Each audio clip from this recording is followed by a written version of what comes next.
Thank you. Alongside Jamie McLennan, Frankie Corrado, and Darren Dreger. And gentlemen, we all knew it was on the line. The Florida Panthers fighting to win their first ever championship on home ice. The Edmonton Oilers just fighting to survive and live another day. And boy, did they put up a fight, forcing a Game 6 led by their captain, Connor McDavid. Frankie, back-to-back 4-point performances.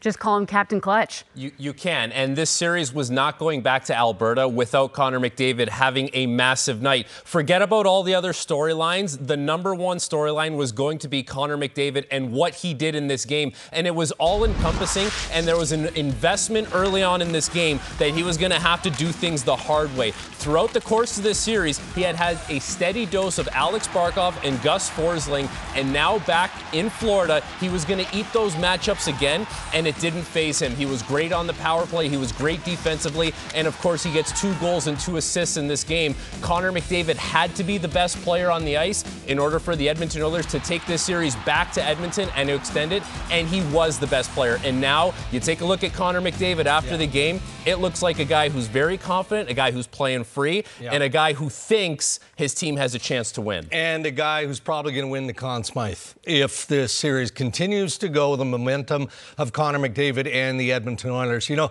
going into Game 4, we wondered how would the Oilers get back into this series? What would turn it for them? They felt like they needed one win. They had the confidence. They had the belief. All that cliche stuff, it matters because they broke the game open in Game 4. They followed that up with a huge momentum shift here in Game 5. And what's apparent now in this series is that the Oilers' speed is becoming too much for the Florida Panthers. When you think of Edmonton's speed, who do you think of? Connor McDavid. Well, that's exactly. Connor McDavid, all the talk was Barkov and Forsling. That's what we talked about for the first 3 games because they could not break through, and especially Leon Draisaitl and Connor McDavid. McDavid has found a way to break through and really dig in, and Barkov and Forsling has not been a factor. If anything, they've been a factor from a negative standpoint, especially in the last 2 games where McDavid has just put this team on his back and said, we're not getting shut down here. And after falling into that 3-0 hole, McDavid said, I like the adversity, and has really kicked his game into a new gear, now with 42 points in the playoffs. And take a look at this. He is truly chasing the greats. So 42 points, trailing only Wayne Gretzky and Mario Lemieux. He has 10 points over his last 3 games, back-to-back 4-point games. It is sure fun to watch McDavid magic. And here he is with Emily Kaplan. Connor, you guys go up 3-0. They pushed back hard. What did it take to win this game? It took everything. A little bit of everything. Special teams were great. Goaltending was amazing.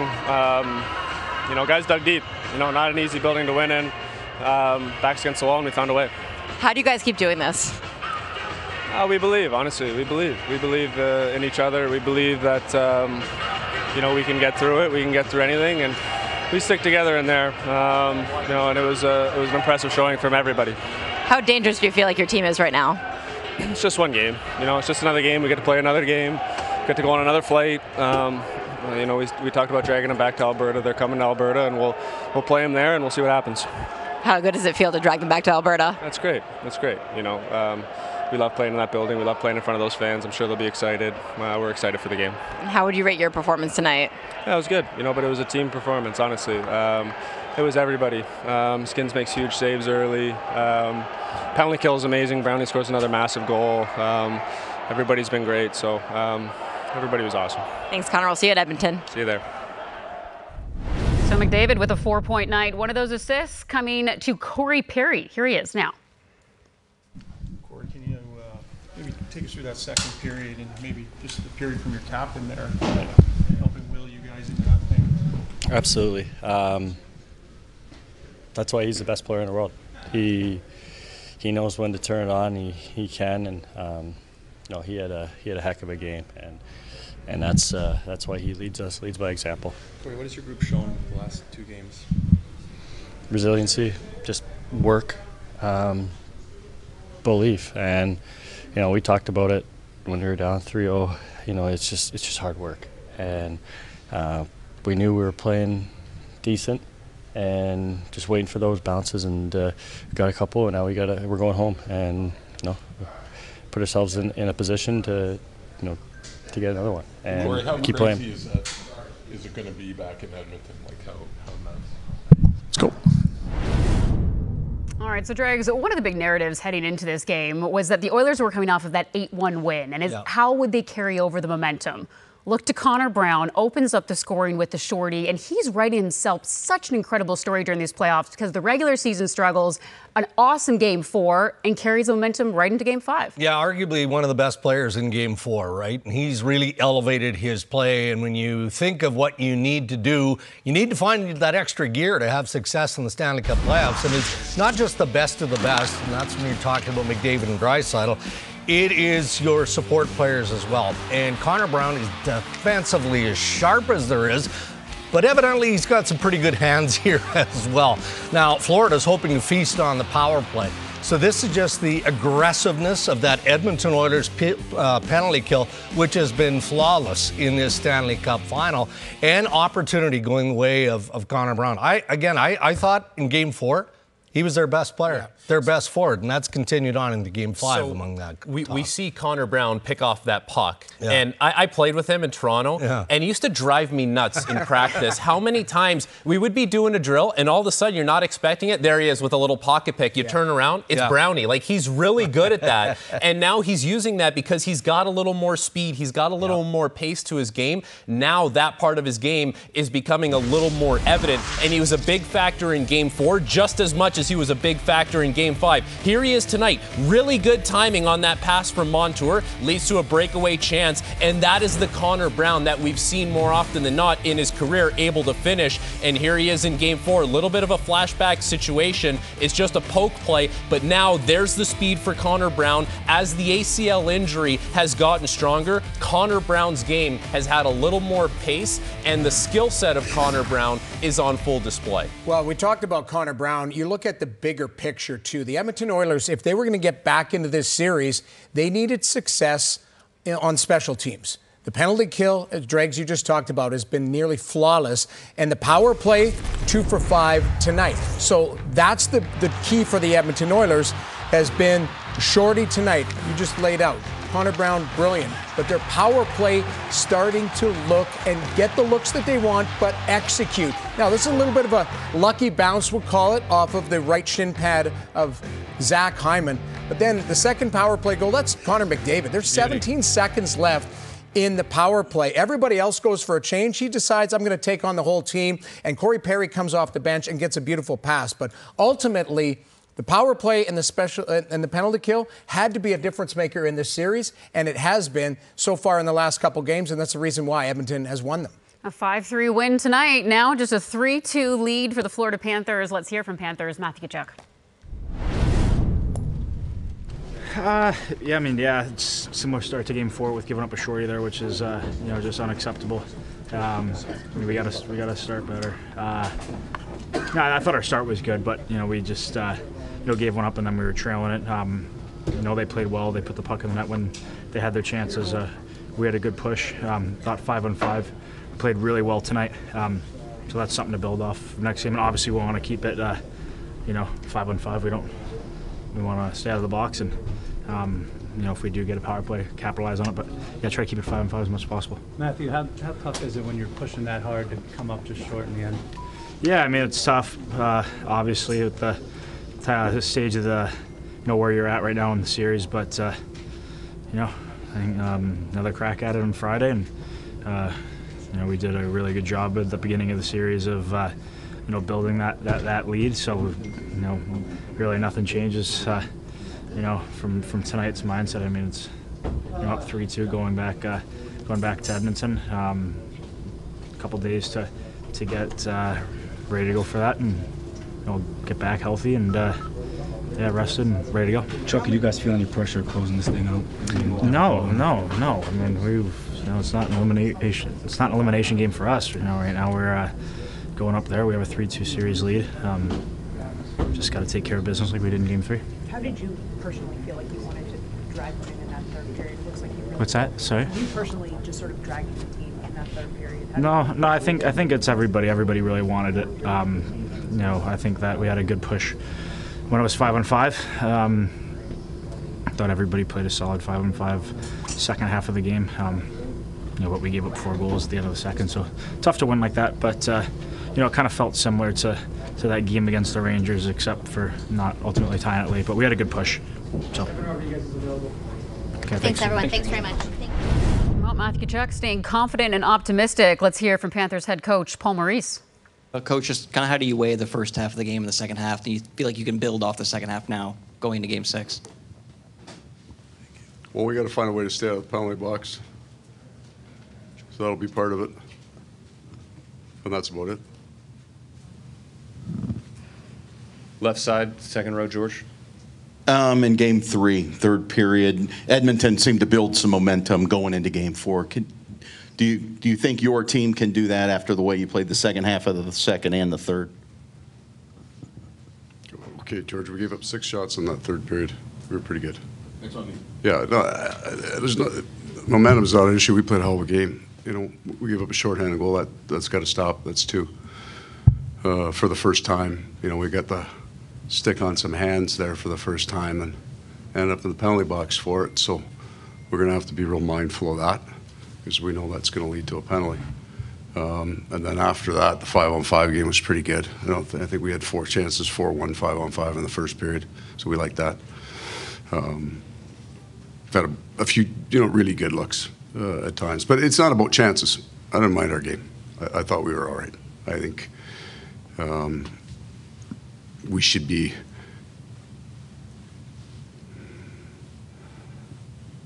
intensely interested in the next one and see how that's played. Left side, first row. Paul, just Matthew Tkachuk tonight. That looked like the old Matthew. Oh, it was fantastic. You know, he scored a huge goal, and then that line was on fire. Like, the last thing you want is him with the puck on the stick in the slot. Left side, first row. You had done such a good job on their power play the first few games today. Yeah. I think 2 goals were like less than 10 seconds. Yeah, and we just got caught late. I think we can clean some of that up with keeping our energy a little higher, going a little shorter. Back to Mike for a follow-up. Just, Paul, how do you know, obviously now the pressure ratchets up here. How do you keep the outside noise and you guys getting tight and sort of put this behind you without it really turning things here? Yeah, absolutely nothing has changed for our situation in the last 2 games except we learned some things. Some lessons we don't need to learn. We've learned them enough, but we keep getting taught those lessons. But nothing's changed for us, not one thing. 3 more questions for Coach, right side, front row. Paul, if you go by home ice, it's supposed to be 3-2. I know it's not what you wanted, but it's supposed to be 3-2. Is that going to be somewhat, I don't know, definitely not comfort, but yeah, it's supposed to be hard. I mean, I'm not pumping tires. I'm not rubbing backs. I don't think we need that at all. Everybody feels probably exactly the way I do right now. So I'm not feeling deflated. Neither is the hockey team. They're not feeling deflated. A little grumpy.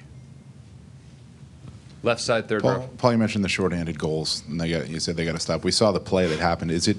What are you seeing on these 2 shorthanded goals? Is it something that, are you not moving it quick enough? Like, is there a common thread? Oh God, I'm just not. I mean, that's an excellent question, truly, and we'll fix it. That's how I feel about it. We can fix it. Last question, left side. How over here, Coach? How tough is it, not just physically but mentally, when you're pushing so hard in the third period to make that comeback and it comes up just short? Yeah, so I don't like. Yeah, it's hard, but I don't feel deflated or. How do I explain this to you? At the start of every series, we talk about what we want our Game 7 to look like. Nothing's changed for us. We didn't get the result that we wanted. We were no good the game before. We were pretty darn good here tonight. That's how we're going north. Well, from Panthers coach Paul Maurice, let's now hear from Oilers head coach Chris Knoblauch. I'd like to take your questions. We'd ask you to please raise your hand and wait for the microphone. We'll start left side, front row with Josh. Chris, 2 great performances the last 3 nights. What has your group shown down 0-3 when not many people believed you guys would still be playing? Yeah, I know a lot of guys counted us out. I think, like you said, through this, we've been counted out a lot through the playoffs, regular season, whatever.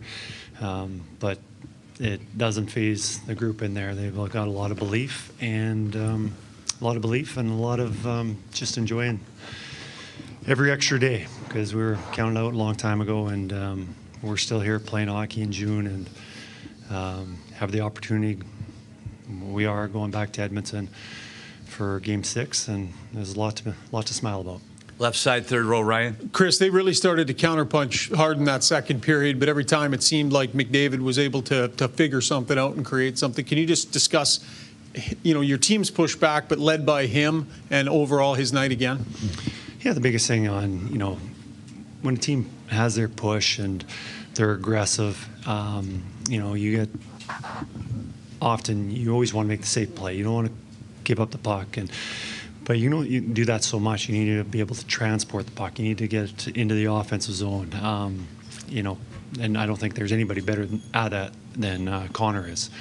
He alleviated a lot of the pressure, which kind of gave us a little breathing room out there. Left side, second row, Derek. Hey, Chris. You guys wanted to get, drag it back to Alberta. What are you expecting in Game 6 at home, and what's it going to take to ring the bell and bring it back here again? First of all, we're very excited to be back in Edmonton. Obviously, the streak or the series is continuing. Another thing is just the atmosphere, being back home in front of our crowds. Like, it was a party. Like, it felt great to be out there and playing in front of our home crowd, and we wanted to do that again, something we were thinking about before the game. And I think just putting in another hard performance like we have been, and probably 4 of the 5 games, I think we've done that. And then, Stu's been great, absolutely gave us another solid game.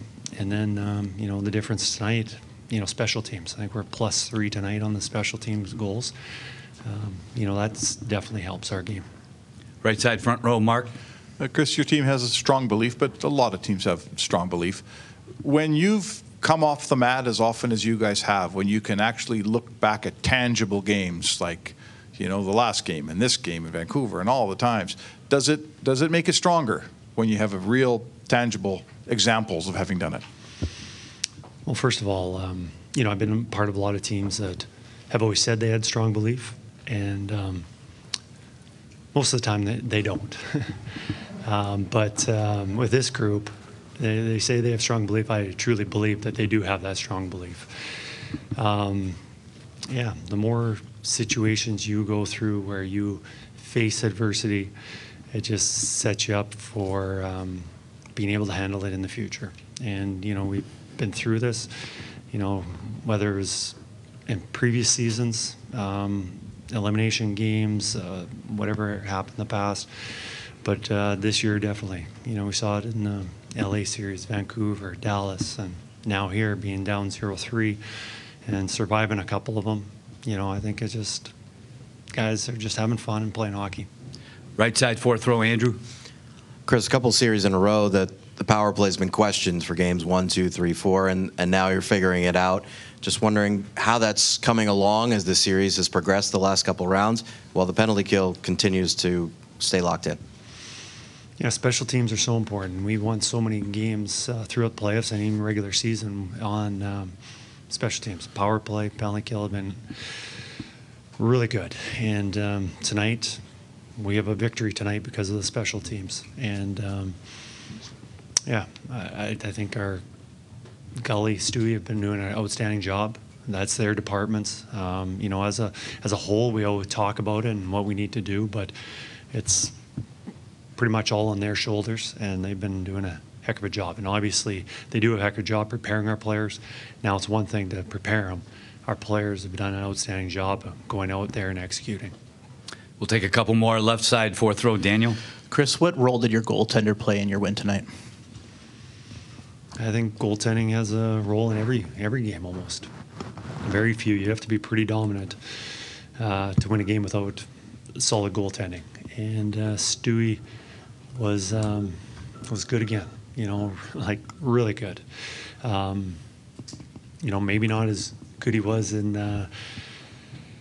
in Game 4 at home, but we came up with some big saves, and they had the pressure, and just things that were hitting him. He was smothering up. There wasn't a second chance for them. He collecting the rebounds. Gives our players a lot of confidence. Last one, right side front row, Mike. Chris, you cut. All right, so we just heard from the coaches, Chris Knobloch and Paul Maurice. Paul talking about special teams. Saying his team needs to stay out of the penalty box. And then Chris Knobloch as well, also saying this is a victory because of special teams. Drags, what stood out to you about what the coaches said? Well, number one, I mean, obviously there's a high level of emotion. Chris Knobloch is more calm, cool, and collected and comfortable because the Oilers have staved off elimination yet again. He's looking forward, of course, to Game 6 back on home ice. And Paul Maurice, there's still a high level of confidence coming from the Florida Panthers head coach. He doesn't want to dive too deep into what has to be corrected outside of the obvious. They know they cannot give up shorthanded goals. They did that in Game 4. They did it again here in Game 5. But he says for Florida, nothing has changed. So that's, again, a level of confidence. Maybe that's not the issue, though. Yeah. Maybe what's changed is the approach and the execution and the commitment and the detail work of the Edmonton Oilers. And if that's the case, then Florida's going to have a problem here. Well, the details, you're right. I mean, Edmonton Oilers have scored 13 goals in 2 games here. Like, that's not the Florida Panthers that we all know as far as the way that they were able to get to the finals. They're able to lock things down. Now, the demeanor, I know it's after a loss, but Paul Maurice has been pretty much an all-star throughout the playoffs. He's won every press conference. Looks a little bit different right now. Mm-hmm. You can see there is some frustration. He's got tremendous poise. Obviously, we know, friend of the show, all of that type of stuff. But that being said, you can tell there is some frustration boiling over there because he's talking about players. These are avoidable penalties. These are penalties that his team is taking, and then they're not killing off. And you can see some of the momentum, whether you believe it or not, is sliding towards Edmonton. Sure. They did not want to get on that plane to Edmonton. Now they got to go down and try and win one in Edmonton, and that building is going to be absolutely on fire. Oh, yeah. We heard what Chris Knobloch said. It's a party. It is a party. And you know what? It's not exactly time for the Paul Maurice giggle factory like it usually is after the game. Yeah. And one of the things that he's going to really have to instill into his team now is to take a look at the bigger picture and take a look at where you're actually at in this series. Because, and it's so cliche, but if someone told you going into the Stanley Cup final, you would be up 3-2 going into Game 6 with an opportunity to win, you would take that. But now he needs to tell his team, forget about what just happened, forget about what we may be feeling about the Oilers and how they're scoring on us. This is where we're at, and we would have signed up for this. So let's make the most of this moment now. Now, Jamie, you mentioned the fact that the Oilers' offense has hit a new gear, now with 13 goals in their last 2 games. Also, give a lot of credit to Stuart Skinner. Yes. 30 saves tonight. He is now 4-0 in the Stanley Cup playoffs when facing elimination. And once again, he's proving to his team he can be relied on in these big moments. Absolutely. I think Chris Knobloch hit the nail right on the head. I thought he was better in the 8-1 win because he made big saves at the right time, especially early on when the game was still very close. Tonight, same situation. Now, the Edmonton Oilers, yes, they get the lead, but immediately, the first 90 seconds of the game, he makes 2 massive saves, one on Reinhart, one on Ekblad. That can change the whole trajectory of this game because the building's on fire. If Florida gets up 1-0, now you're chasing the game.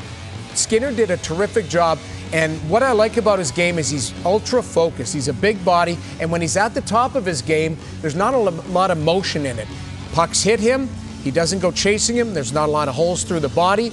And you couldn't really fault him on the goals against tonight. You give up 3 goals, but Edmonton, there were some scramble goals. Florida was going to have that push, but I thought Stuart Skinner, especially in the last 2 games, has been brilliant. He needs to continue that on Friday night in Edmonton. Yeah, but look, I mean, if you go back to the first 3 games of the series, the Oilers kind of made Sergei Bobrovsky a bigger story than it needed to be. Not that Bob wasn't good. He was terrific, but they missed on chances, or they hit posts, or they hit crossbars, and he evolved into having both hands on the Conn Smythe Trophy. Right. Well, that's not necessarily the case.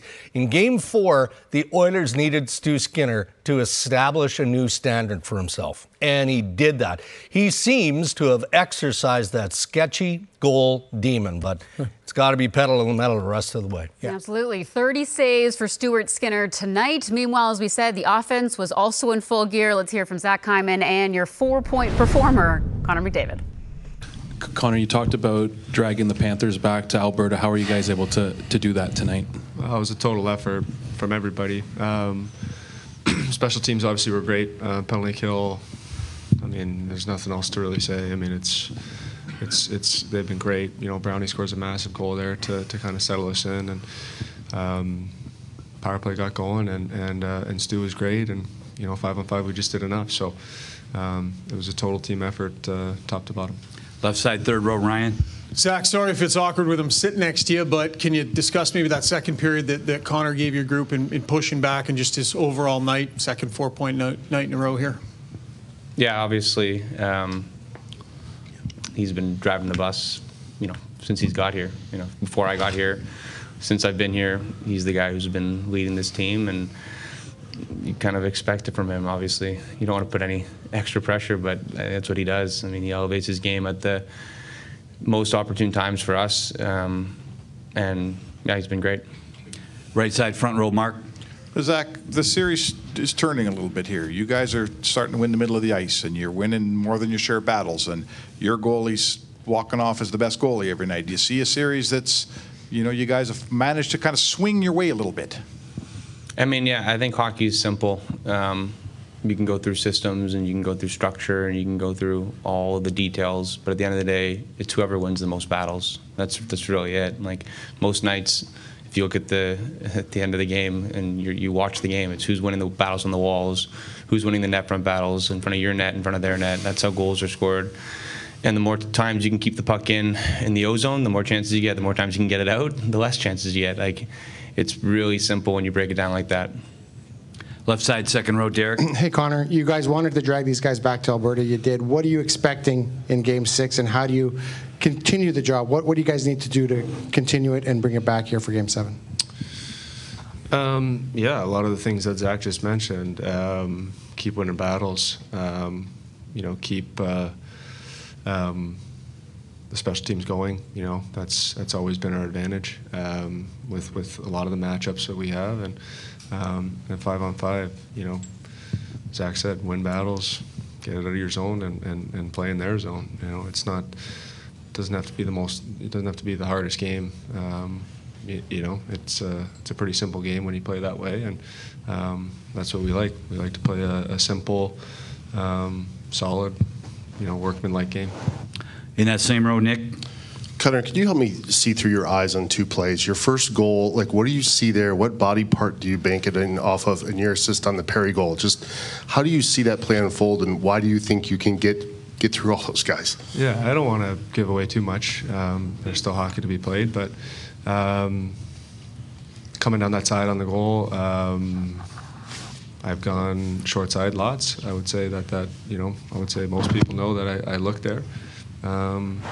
And he was standing, so tried to, and Heise is always around the net, and just tried to kind of put it there, and found a way in. And then the second one, yeah, I'm in that position a lot, going back for pucks on the breakout, bringing it in the zone, and so it's something that I look at a lot. How certain guys are playing things, and Nikola's you got a really long reach, and just tried to work my way through there, and Paris did a great job of working back door.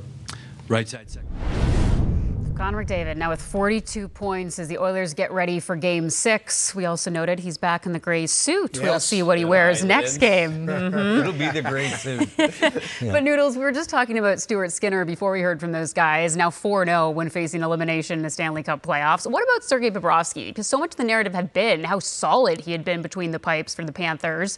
Was a little shaky last game. What did you think of his performance tonight? Well, I thought he was a little bit shaky as well, because he gets lifted the last game when we're thinking, okay, he's going to bounce back and put up a 0, because he was brilliant in the first 3 games against the Edmonton Oilers. And the Oilers have found a little bit of magic against Bobrovsky, getting him moving a little bit. And, if you take a look at his body of work, especially in this game, I just thought there were times where He just wasn't settled. He wasn't. McDavid goal, it's a 5-hole shot. It's a terrific play by McDavid, but you can't score from there. Cody Ceci, if you take a look at this straight shot here, he's looking into the corner. It hits the inside of his blocker. It's just a small detail, but when he's tracking the puck, here it goes underneath his stick. He makes a right pad save. Just a bobbled puck. When he was on the top of his game in the first 3 games, plays like that just weren't happening. So he's a little bit off right now. His timing's a little bit off. And I think the Edmonton Oilers are trying to expose everything. With the Florida Panthers, it starts with the goaltender. Throughout these playoffs, one of the things the Florida Panthers could account for is that Bob was going to have maybe 1 bad game per series, and he was going to bounce back. Yeah. He didn't necessarily bounce back in this game, but the other thing that maybe the Panthers could have accounted for is Matthew Tkachuk was going to factor into the series at some point, and Matthew Tkachuk plays his best game of the series. So now going forward into Edmonton, you have a new character that has entered the chat, and Matthew Tkachuk gets a goal and an assist in this game. That's a great shot right under the bar that beats Stuart Skinner. But Matthew Tkachuk, right from the outset of this game, he had a little more jump in his step. He was a little more engaged physically. This is not something we have seen from him throughout this series. Skating the puck end to end, getting the puck into the middle of the ice. Oliver Ekman-Larsson misses out on that chance. And Matthew Tkachuk, he gets the assist here. Wall play, so important for him. So all the elements that make him a good player, make him an effective player, that the Florida Panthers can count on, he did in this game. So they'll need to continue with that if they want to finish this off in Edmonton. Okay, a lot to like, but the Panthers no doubt feeling the heat because as we said, after that 8-1 win for the Oilers, the question was, could they build off momentum? Well, it turns out they sure can because the Oilers are now just the 4th NHL team ever to force a Game 6 after falling into an 0-3 hole. As the action returns to Edmonton.